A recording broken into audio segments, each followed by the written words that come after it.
To be a good copywriter, you need general knowledge and you need specific knowledge.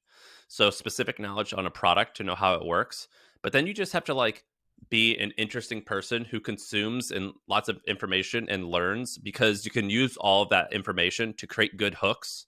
And so the best way to be a good copywriter is to be like a well-rounded, interesting person who can steal lots of different ideas from different stuff and to turn it into something. Today's guest is Sam Parr, creator of The Hustle, host of the My First Million podcast, and an internet entrepreneur. Today we talk about crypto, AI, and what it's like to be a famous person on the internet. Enjoy. Kind of where I wanted to start was like, in prepping for this, like you're obviously prolific in writing, and then, you're doing a lot of podcasts these days, your own, and then on other people's. I don't do other people. We're live now, right? Yeah, We're live. I don't do other people's. I don't do a lot of podcasts anymore. I did this because Chris is he's the godfather. Yeah, we appreciate the exception there. What he asked me to do, I do. Yeah, so one thing like I kind of wanted to dig into was there's like so much of your thoughts out there kind of all over the internet. And like I was watching someone else interview you and he like knew everything about you.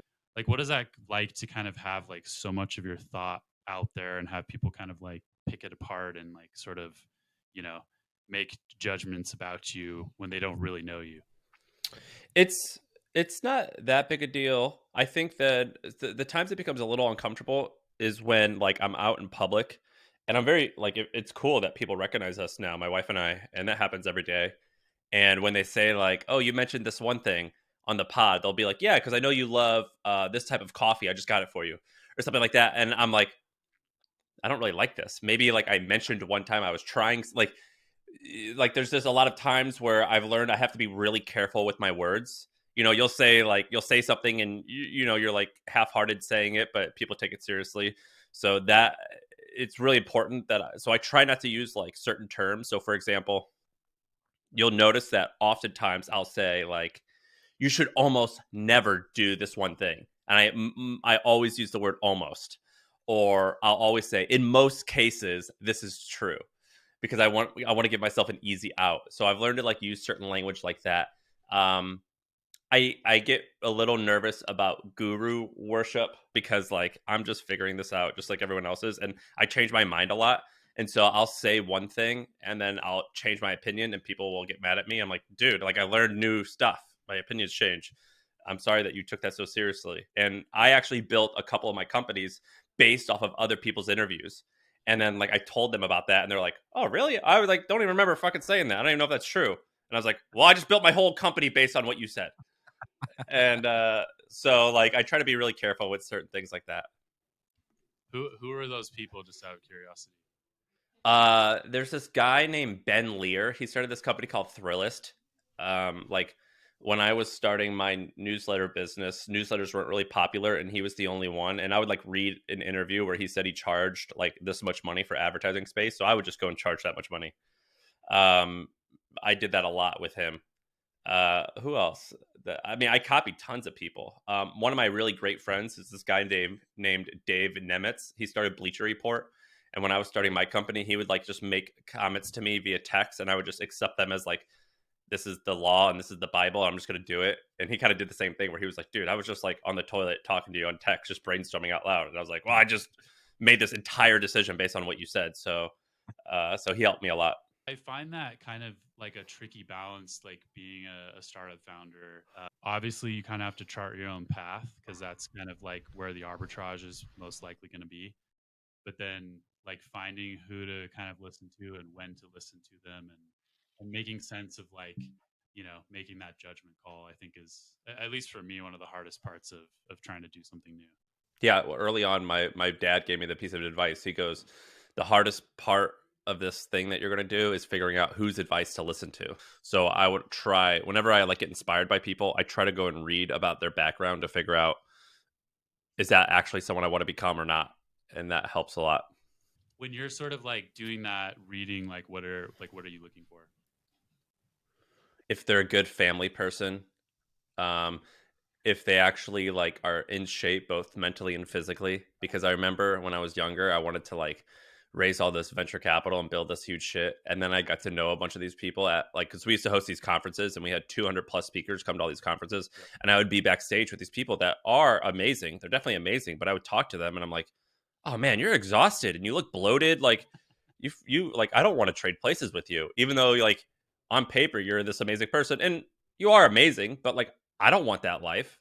And then so like figuring out which people to make your heroes, I was very fortunate to learn because I got to meet a lot of them. And so the people that you ended up kind of tuning into were the Bleacher Report founder and the Thrillist founder, sort of early on in that. No, I don't like the Thrillist guy. I don't even like him that much. I just remember I was always envious of him because I felt like he was always the center of attention, and so I don't particularly look up to him. I just used him as an example. Who do I look up to? That's what you're asking. I use a lot of like historical figures. So John Rockefeller is someone I'd really admire. So I read tons and tons of biographies. Yep. Who else do I admire? I don't admire that many people as a whole person. I mostly just admire bits and pieces of people. Chris Redlitz, who introduced us, I admire a lot of stuff about him. He's a really good family person and he's very stoic. So I mostly just pick out people, but I actually learn more probably from reading biographies. And I read maybe like 30 a year, but on all topics. Like I just finished like this 1,000-page book on Hitler. Now I'm reading about like this famous samurai. Like I'll and then I'll do like a business person. I just like I'll just read tons about like historical people figures. I saw the Hitler one. What sort of drew you to that? I think every young man's addicted to like World War II. What I was like really fascinated with, and I always have to say like, by the way, I think he's wrong, but I'm like fascinated by like how a person created a movement that most people bought into, and he got them to do crazy shit, and I want to emulate that, of course, with like the good stuff, but like how do you create a movement? And I find that to be really fascinating. I'm fascinated by characters that resist the box. So like the world wants you to be vanilla, and they want to put you in this box and I'm drawn to people who resist it. And I've always been really interested in that. And it doesn't. Sometimes those people are evil, and sometimes they're like really amazing entrepreneurs. But I'm regardless of if they're evil or not, I'm always fascinated by like these people who are oddballs. How do you sort of square that with like your like interest in copywriting? Like those two things seem like sort of, I don't know, out of sorts. So to be a good copywriter, you need two things. You need general knowledge and you need specific knowledge. So specific knowledge on a product to know how it works, but then you just have to like be an interesting person who consumes and lots of information and learns because you can use all of that information to create good hooks. And so the best way to be a good copywriter is to be like a well-rounded interesting person who can steal lots of different ideas from different stuff and to turn it into something. So that's how I kind of like use that. I always say that like for some reason I had this young guy asking me about dating and I'm like, dude, like I married a sick wife and she's like smoking, but like I'm not exactly like the guy to ask about dating. But what I did learn was like the best way to like for young men to get girls is like just to become an interesting person. And it's almost like the same way to become a good copywriter is like become an interesting person and then just express those in a very particular type of way and you can convince people to do stuff. How much are you writing these days, Sam? I'm getting back into it. So now I'm writing a lot. I'll write every day. I don't even like it. I hate it, dude. It's so hard. I like the result, but writing's really challenging. We were talking about this morning, just how important writing is for the ability to think like as a knowledge worker, get your thoughts down on paper or on a screen most times. I would love to hear what you think about writing and how it's affected by AI. With how prolific you've been in your writing, how much content you would crank out in a day. Do you think you could, with this AI kind of these writing tools now, like, could you write a book in a week? No, it doesn't seem. I mean, I'm not an AI expert. It doesn't. I play with it. It doesn't seem like it's there yet. It seems like I'm more clever than it. But what it does do a good job is I'll be like, give me a metaphor that explains like this thing, and it'll give me like 20, and like 19 are bad, but one like kind of helps me like nail the right joke. So like it's good for that. But I haven't. I don't think it's that great yet. For it's. I don't. It's not going to put me out of business anytime soon. But maybe I'm not an expert on it, but. Uh, Yeah, copywriting I think is like the most important skill that I think you could have in life. To be honest, I mean it's like really valuable. Have you worked around? I'm assuming the answer is yes, but have you worked around like a lot of engineers in your life, like computer engineers? Yeah, Like, how do you make that sort of translation to them? Like one conversation we were having actually this morning about our engineers is like, it does seem like that ability to kind of like, sit down, organize your thoughts, and then, display them in a way that makes sense would be valuable across the board. I was trying to figure out like how to translate that into like a technical person, because it does tend to be more of like a private, like go on your computer alone and kind of like, I don't know, talk just to the computer. I don't know if that makes sense. yeah. I mean, I actually found it very easy to work with those types of people because I found myself to be a little bit like that. I found myself to I'm fairly emotional, but like when it comes to certain business stuff, I'm fairly logical. And I'm like, hey, so look, you know how that Pavlov's dog thing, where like you ring a bell and like you feed the dog, and then you ring a bell and you don't feed it, and it still drools. And they're like, yeah. I'm like, okay, cool. Humans are the same thing. So if you use words in a very particular way, and you use like one of like 18 frameworks, you're building this thing and spending all this time, and only 1 out of 100 people are using it. Well, if you just change the words that fit into this framework, 5 out of 100 people are going to end up using it. Does that sound good to you? Yeah, that sounds good to me. Cool. Well, that's copywriting. So let's like do it. And like it was always pretty logical in order for us to do it. It's like you're spending all this time doing it. Do you want more people to use your thing? If yes, let's write this way. And actually, my favorite writers are very like engineer focused. Paul Mhm. Graham is a killer writer. So is David Freed from what's it called? Yeah, Basecamp. Basecamp. David Freed. His writing is, if you go to the hey.com landing page, it is so good. And also, like, there's this other thing that goes on, particularly in Silicon Valley. If you give me, and I've done this, if you go to copythat.com, that's this little tool that I just made this little thing for fun, just on a weekend. I just did it for shits and giggles.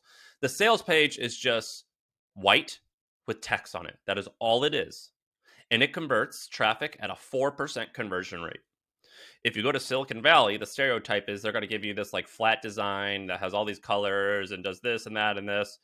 And the conversion rate in most, this is a generalization, in most cases, the conversion rate is significantly better if it's long form copy is text heavy versus like a website that is has like not a lot of words and like is a little bit vague, things like that. And so if you're a business owner who's an engineer and you just like look at your analytics and you go, well, let's try this one thing, and you see that long form works better, everything you do is going to be long form. And if you go to hey.com, which is David Freed's thing, or whatever their other thing is, Campfire, I think is one, and Yeah. Basecamp, all their landing pages are all long form copy. And that's because it works. It works way better. And so I think engineers are typically easier because oftentimes Silicon Valley, or this fake stereotype that I'm making up, they're like, oh, it has to be pretty. No one's going to read these long words. Like, no, dude, the data is the data. It just works better. I'm not going to argue about this. And like, it's impossible. How do you think that's sort of like turning out with something like, TikTok and sort of like short form video and that whole world? I mean, I think there's a place for everything, but I think that like, um, 9 out of 10 times, like I think about this a lot. So like the value of a media company is some form of an equation that looks like the spending power or decision making power of the person multiplied by the number of people multiplied by your influence over them. Okay. Typically, your influence over them is another equation of like time spent with them and like emotions that you made them feel. And so oftentimes if you're able to, so there's a lot of times that like my audience on our podcast ranges from 5 to 15 million downloads a month depending on if you how you count up YouTube. And we talk to you for 3 hours 3 days a week. I bet you we have more influence over someone who has 200 million TikTok impressions a month. Yeah. Do you know what I mean? So typically the longer form stuff, if you're able to hook someone, they're you have more influence over them. You have probably like higher retention, fans or customers or however you kind of want to like square your audience. Typically, not always. There's exceptions, but typically, yes. That makes sense.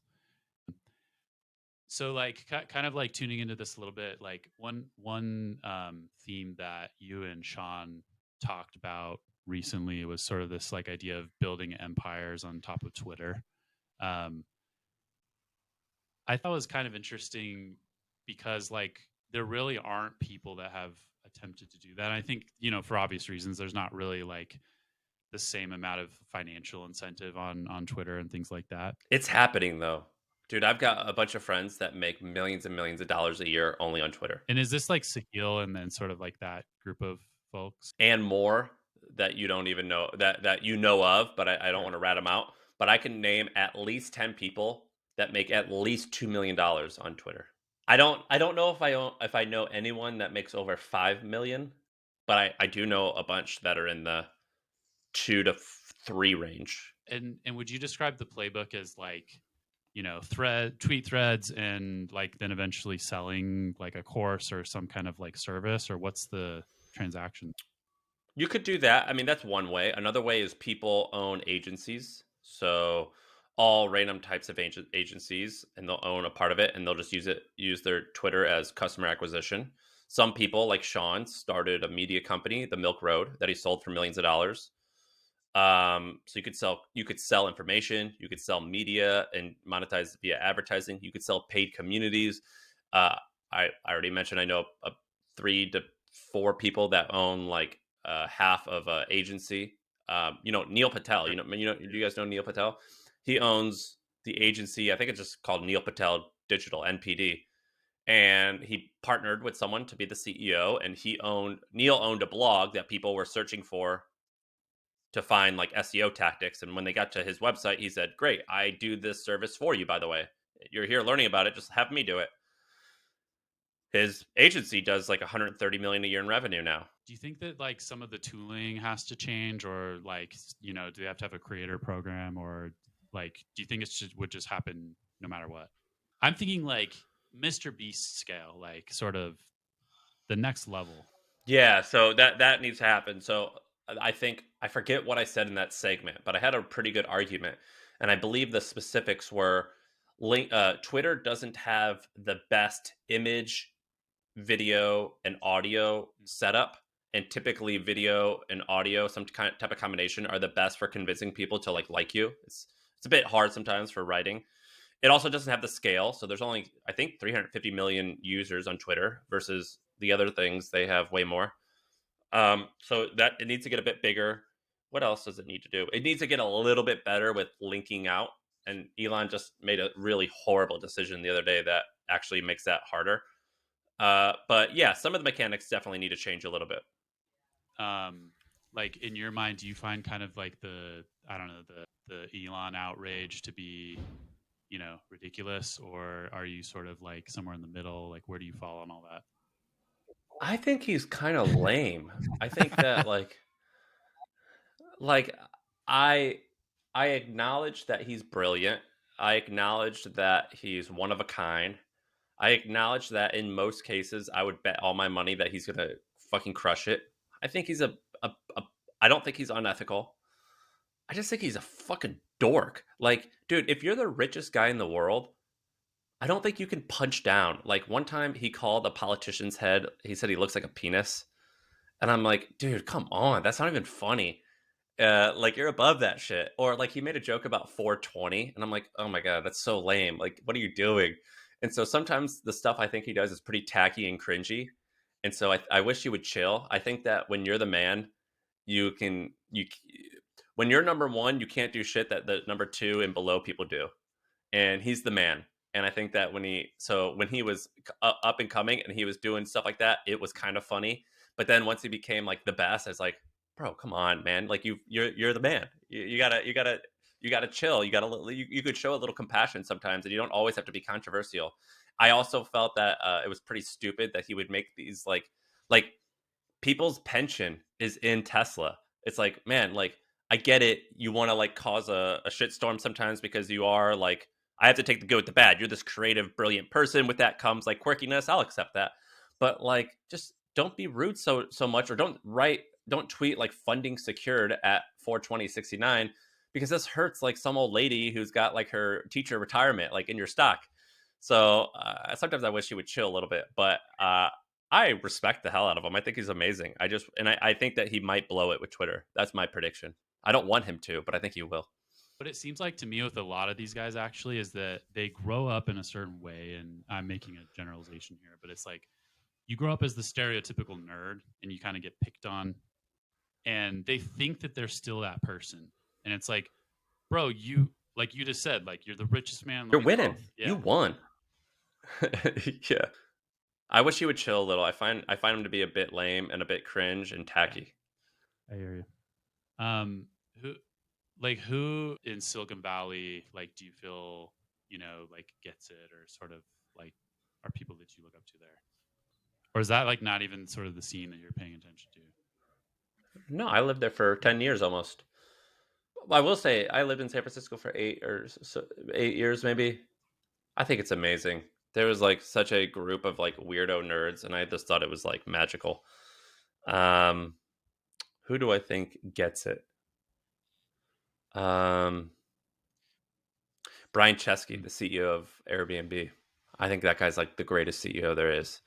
Um, that guy's that guy's bad to the bone. That guy's the real deal. I think he's like people talk about being mission oriented and not caring about money, and I think he's got the perfect balance. And I think that he truly is mission driven after all these years.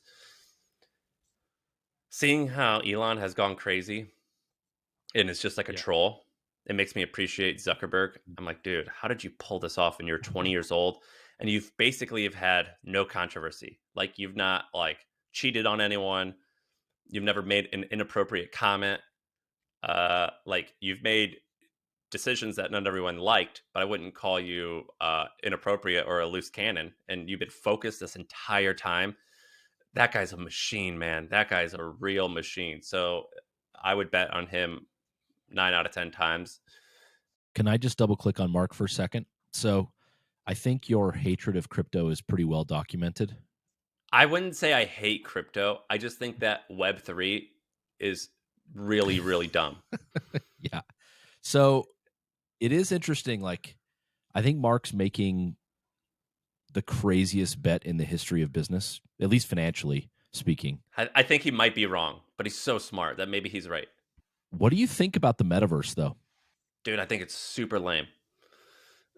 I think it's so lame. I think it's so stupid. If you could just tell me what actually the metaverse is, because if it's this, what we're doing right here, but instead of video, we're like in this like world looking at cartoon avatars of each other, I'm just out. I'm out. Yeah, I think it's super lame, but he gets the right to take a swing and miss. I appreciate him swinging though. He's got a really high batting average though. But yeah, I think it's super lame. There's a series on YouTube that they basically have people that are. Have you ever seen Chat VR or VR Chat? It's basically like what Doug just described. Like you wear a headset, you choose an avatar, and then you go around and you just like talk to people in this. Oh, okay. It's like fairly popular with certain groups of young kids, but there's this whole series of these people that basically like do therapy with each other inside of this. So it's like this guy talking about the fact that he like, went over to Afghanistan and saw someone die, but he's like dressed up as like a bunny or something. It's like the Oh weirdest my thing to gosh. watch, like this like juxtaposition of like these weird avatars like bouncing around while they're talking about like these very like super serious things. That I don't know. That's like all I can think about when I think about the. I don't know, man. What the hell do I know? He's way smarter than me, but like I don't concern myself with it. I think it's stupid. Yeah. Yeah. I think I would consider myself like a gamer. And like some of the video games on there are interesting. Like there was one that came out, Half-Life, that was like pretty compelling. Like you could like go and like pick up things in the game for the first time, and kind of like I remember I like went and picked up a bottle and like held it up to my face, and like the liquid inside of it like looked real, and it's just like, okay, I can see something here if I was trying to like have complete escapism. But despite even that, like I use that thing for like a week and then never put it on again. And that's like what I kind of hear people Yeah. say often. Yeah, I do the same thing. So like, just like want to kind of go back into crypto, like real quick. Like, the Web3 thing is obviously something that like Sean got fairly deep in, it seems like. Yeah, but I'm almost positive he thinks it's whack in most cases. Like he jokes, he's like, "Finally, we found a use case." Like I don't think he's anti Web3, but I think that he acknowledges it's kind of ridiculous. Okay. So it wasn't like a challenge then for, you guys to sort of see eye to eye on that during that period of his life. No, no, no, no. And like crypto's kind of like it's punk rock to me. Like it's cool that like these crazy people like invented this thing and they don't need to like they could stick it to the US government and not I love that. I think that's great. I love like it's punk rock to me. I think that's cool. I just like I made a joke to Sean. I was like, "Dude, Sean, if you drive a red Ferrari, if your first name is or your last name is like a first name, like Zach Todd or something like that, and if you like have abs on your Instagram and you're into crypto, like this is a bad sign that there's these people. Like there's a correlation between how perfect your teeth are and how big of a scam this is."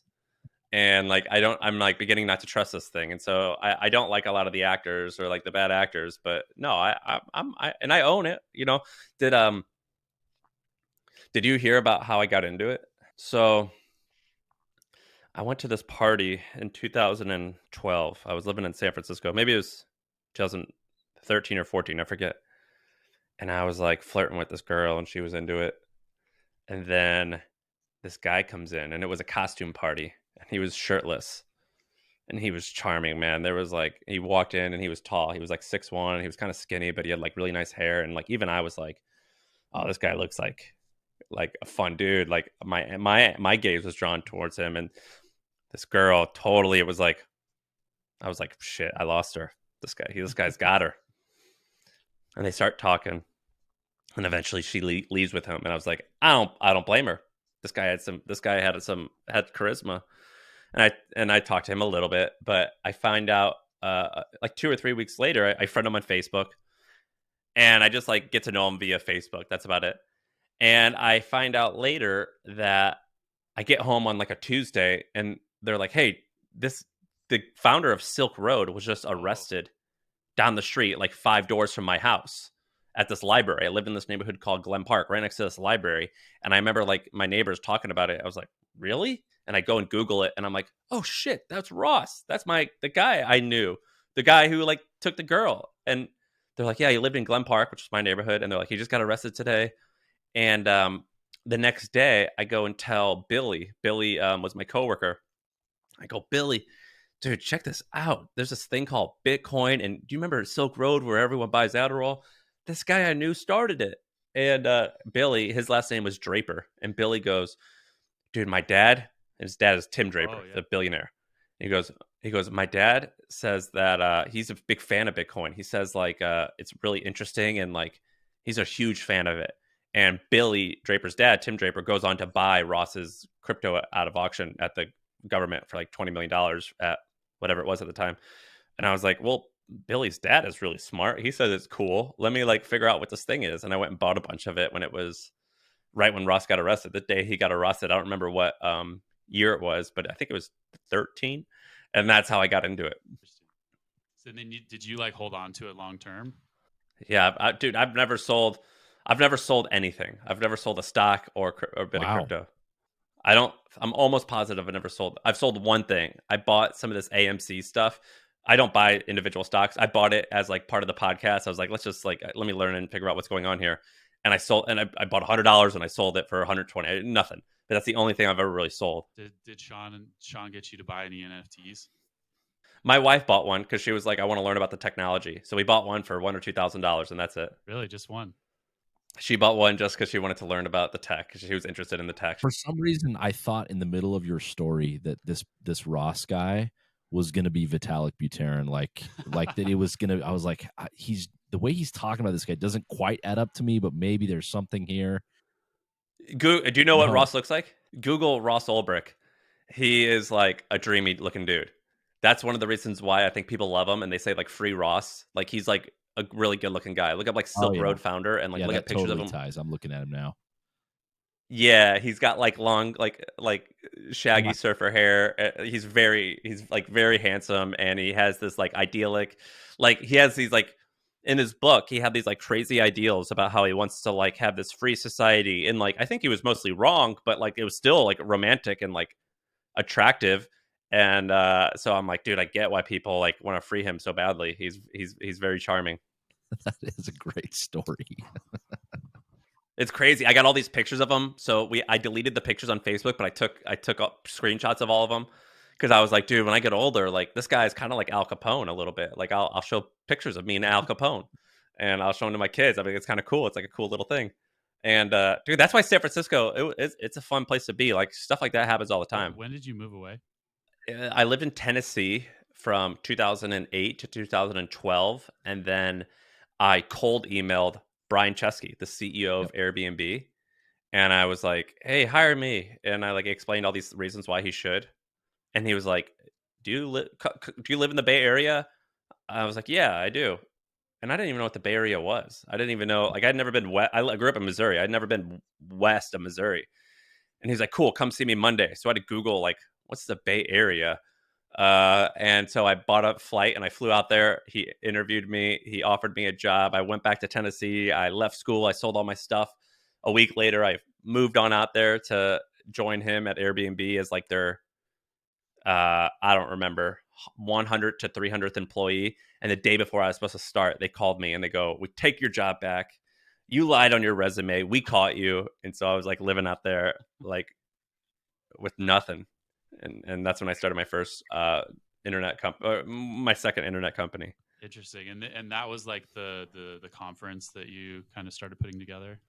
No, I started a roommate matching app. It was like a roommate matching website. I met a guy out there who had started it, and I teamed up with him. He was a few months in, and then we started it and sold it. And then after I sold it, then I started a conference, and that kind of killed it for me at a young age. And then I used the profits from that to start the hustle. Yeah, I think that's how you met Chris, was HustleCon, right?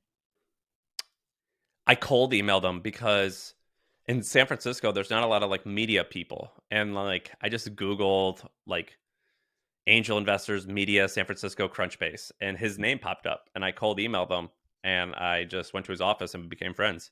And then we became buddies. And now he like does this thing with these Yeah. prisons where he's like teaching, guys how to code. And so I'll go to like different prisons with him and talk to these guys. It's really fascinating. This is like out of sort of like shot in the dark, but do you know Chris Schumacher? No, what's that? Maybe not off the top of my head. So I actually have worked with the Last Mile as well, and he was like one of the people that went through the program and like got a job. Does he work at I Slack? think so, actually. Yeah, Yeah. I met him. yeah. I found it so fascinating going into to the prison there and into San Quentin and sitting down in this circle. I remember like in this classroom, and my dad works in this as well, and so he kind of like leans over to me and he goes, "Every single one of these people has killed somebody." Okay, good to know. Dude, it's crazy. But then we sit down and we're talking about product management and programming and all this other stuff, and they were so fascinated by it. And it's been so cool to see like so many of them like then get out and like actually have kind of like these really valuable skills and move on to things. Well, dude, this is kind of interesting. So yes, I interviewed Billy McFarland, the guy who started Firefest.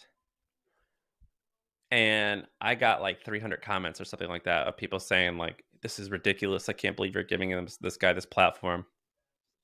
And I was like, dude, I've been to prisons before to like work with these guys, and like everyone like applauds that. So that's kind of ridiculous that people are hating on Billy because it's like, dude, he did the crime, he admitted it, he apologized, and he served his time.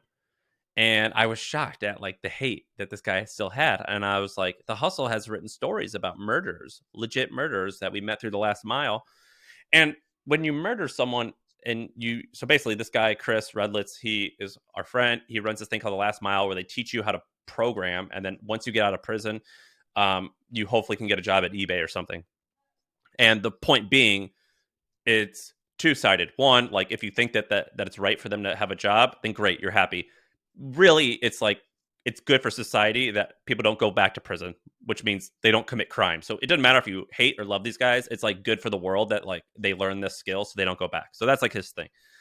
And I was whenever I go and talk to Chris's students and stuff like that, it's always weird because I start getting along with them and I start liking them and I feel bad for them. And I'm like, wait, nope, I can't feel bad. You cannot feel bad because I've never met someone there who's denied it. They all say like, yeah, I killed my mom when I was on meth, or like I broke into someone's house and I killed this person.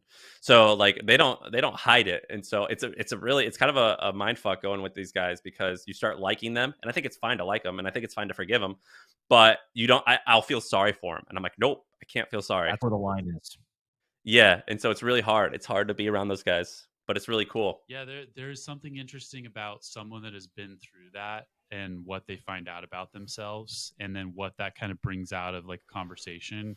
It's something that you don't really experience with people that haven't killed their mom or whatever other thing. Um, Dude, I was hanging with this guy, and I was like, what happened? And he goes, I beat my mom to death with a hammer. And I was like, what? He goes, yeah, I did it when I was 17 and I got out last year or something like that. And I was like, and he served 15 years or something like that. And I was like, this is crazy. And we're hanging out at a basketball game. And it's a trip. It's really interesting. so when you go kind of help out with these things, are you sort of there as like a like motivational speaker of sorts, or what are you doing? I've been a couple times. Um, I've been a couple times. One time we went and I was like a representative of the hustle because we were running a story about it. Another time I've gone and I guess I'm a little motivational speakery. Like I never went to prison, but I used to go to jail. I used to like get in trouble, and so that's like stadiums away. We're not even in the same ballpark as. It's not like I'm a hardened criminal, but like I can in a weird way a little bit and I had addiction problems, so like in a weird way I've got like some relatability, not entirely, but you know what I mean. uh and so like I can sometimes have conversations and get along with these guys and like act as a little bit of like a point of inspiration, and so yeah, I'll talk to them. I think kind of the last like area we just want to dive into, like I'm sure that with your position, like it feels like your podcast and like sort of your position on Twitter and all that type of stuff, like you're very tied into the Silicon Valley world and having lived there. Like what companies, what sort of trends, like what are you paying attention to? What do you think's interesting there? That kind of stands out. I'm fascinated by a few things. One, I think that there's this like really interesting trend around people having multiple jobs. And a lot of people say that that's like wrong. So I know a few people that like work at both Google and Facebook and they don't tell it, like each company doesn't know. I know people doing that. And there's a whole subreddit called I forget what it's called, but if you Google multiple jobs Reddit, you'll find it. And it's got like maybe hundreds of thousands of people now that are in on that. Are you This Googling isn't it? anti-work, is it? No, it's different. It's called I forget what it's called, but they'll like the commenters will be like, "Hey, my boss at J1 is doing this, but my manager at J2 needs me," and that they call it like J1, J2, J3, like they're different Overemployed. jobs. Uh Overemployed is what it's called, yeah. And I do think that's unethical if you're lying. But what's interesting is I think that like there's a lot of people that are making hundreds of thousands of dollars a year working like 25 hours a week at two different companies. And I think that that's actually not bad if you set it up correctly. There's this company called A Team. I think their URL is a.team. And the premise is that they have groups of developers and designers that have worked together in the past. And when you need a project done, you just hire this group and they come in and they build the thing and then they bounce. And I think that that's a really, really fascinating concept. And I think that is like I'm working on some new stuff and I'm just like, that's happening and it's super productive. So that's really interesting to me, is like this like thing where like people don't necessarily have like normal full-time jobs, but they can have like two part-time jobs that makes a significant amount of money. The A team are people that are part-time. Yeah, do you see it? Yeah, Yeah. I do. The landing page is good. What's their headline? Build great things with great teams. And then it says like we drop in or something, like they explain it, I think. Is there like a one-liner? It's like I thought they had one like cute one line that like explains what it is. Yeah, it looks like it might be Discover the hidden costs of full-time hiring. Yeah, there's like they have a few lines that I like. So that's a cool. I think that's a sick concept that could be revolutionary. I don't know if it's going to catch on, but if it does, that's a pretty big So is deal. this, just so I understand the premise here, is it like these people have figured out that they do great things together, and they're just going to work as a unit essentially and go basically as mercenaries from project to project to project? Is that how this is structured? So I don't entirely know the exact logistics of how a team works, but I know that there's multiple people attacking this concept. And so I think with a team, and specifically, I believe it's like crews of like 5 to 10 people that have proven to work together. And if you're a new startup or some startup, and you're like, hey, we need this very specific thing built. Here's like $100,000 for 3 months. This 5-person team, put your bid in, do your thing, boom, you're out. You no longer work with us. And then that 5-person team can also have like another 5-person team. So it's like you drop in, build it, and bounce. And you don't. It's almost like kind of feels like a mercenaries. Yeah. What's interesting, we were talking about this once again, just we're company building, culture stuff, recruiting correctly for the right roles, meaning, oh, this person actually is fulfilling the role I need them to play on our team, not necessarily their job title, but like what they need to be good at. It's really difficult to get right. And if these people are saying, hey, we don't need to discover what my role is, I already know how we work together as a unit, and you're going to hire this unit, that is very fascinating to me.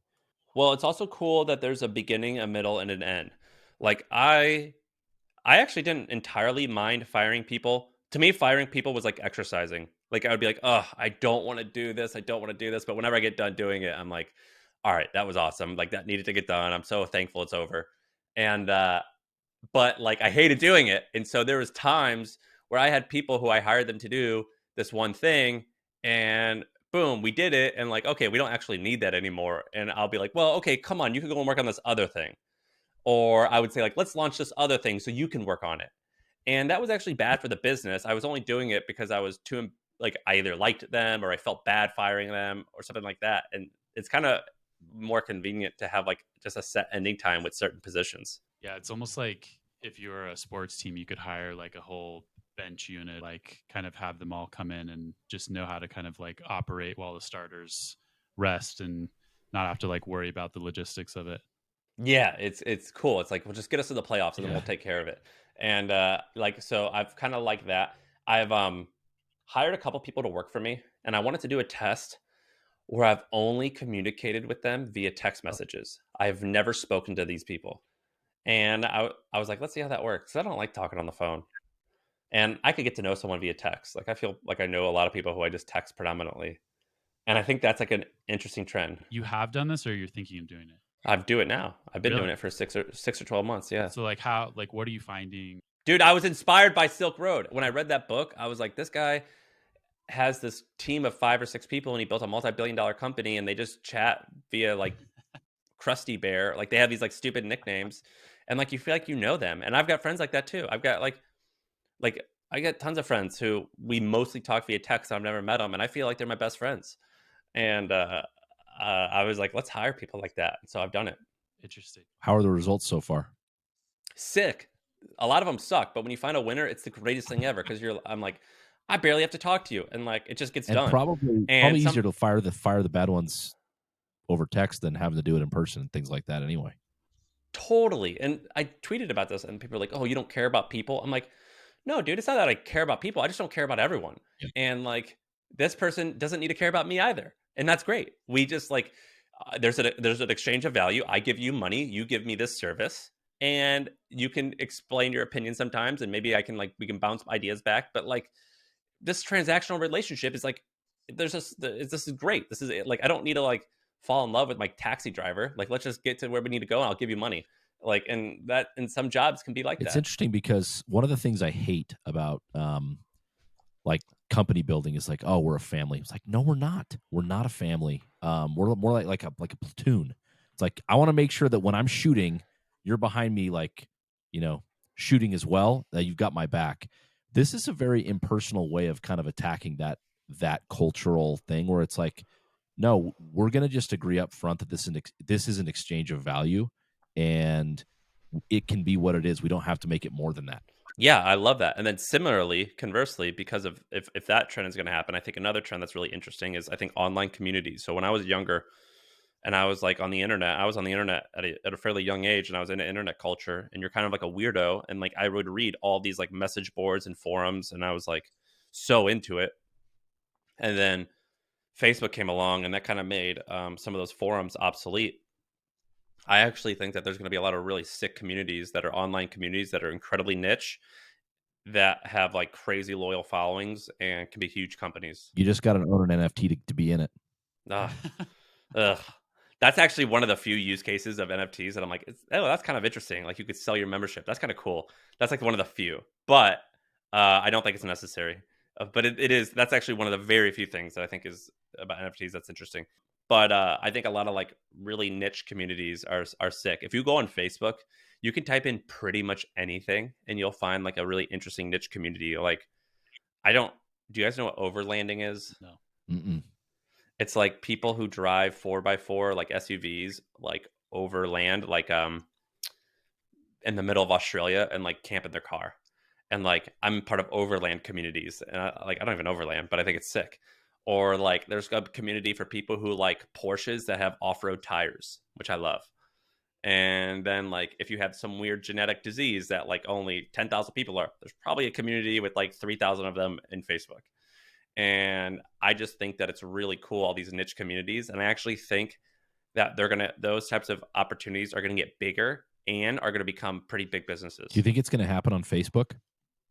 Or is like Discord more likely, something more like Discord? For younger people, Discord's great. If you're above the age of 26, probably, I think you're not going to be using Discord very likely. Yeah, it could be on Facebook. I think like there's like a lot of interesting ones. So a company that interests me is Chief. It's like a paid community for women who are like VP and director levels at big companies, and it's like a way for them to like get together once a month. You get together with like 8 other women that are in similar positions as you, and you like share tips and stories and group therapy type of vibe. And it's like seems really needed for women in tech, because they need like a safe space to be like, I feel this guy called me a bitch at work. Like, what the fuck? How do I handle this? I don't want to like tell on him because it's going to hurt me, but this is wrong. Like a place to like complain about these things that are very important. And they charge like 6 to 8,000 to join, and in 3 years they hit 100 million in revenue. Wow. Whoa. And I think there's going to be a lot more of things like that. It's a $1 billion company. It raised money, $100 million at $1.1 billion company. And I think there's going to be a lot more examples of that. Yeah, that's an interesting one. Niche communities. Yeah, I think they're going to be cool. Awesome. Well, we'll wrap up here. Thank you so much for joining us and chatting and sharing your wisdom with us. We'll catch up with you later. Appreciate you having me. Hopefully this turns into a good episode. Thank you.